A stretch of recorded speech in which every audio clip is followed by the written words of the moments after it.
আগামী দিনেও সারা ঢাকা থেকে শুরু করে পুরো বাংলাদেশের প্রত্যেকটা গুরুত্বপূর্ণ স্পট ভাগ ভাগ করে নিয়ে আমরা পাহারা দিব।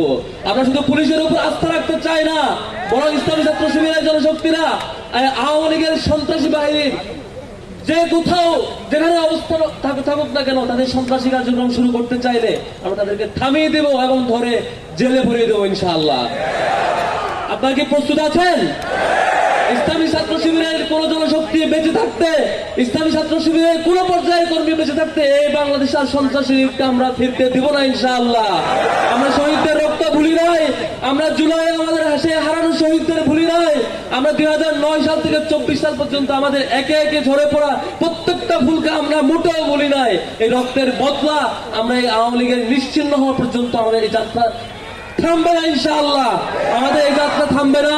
এই যাত্রায় সবাইকে সহযোগিতা, উদ্যত্ত সহযোগিতার আহ্বান করছি এবং একই সাথে এই যাত্রায় সমাপনী পর্যন্ত বাংলাদেশের সকল পর্যায়ের নাগরিকেরা যেভাবে গতকালকে আমাদের আহ্বানে সারা দেশের প্রত্যেকটা স্পটে প্রত্যেকটা রাজনৈতিক দল এবং সামাজিক সংগঠন সহযোগিতা করেছেন, আগামী দিনে সকল পর্যায়ে সহযোগিতা রাখবার আহ্বান জানিয়ে আমার বক্তব্য শেষ করছি।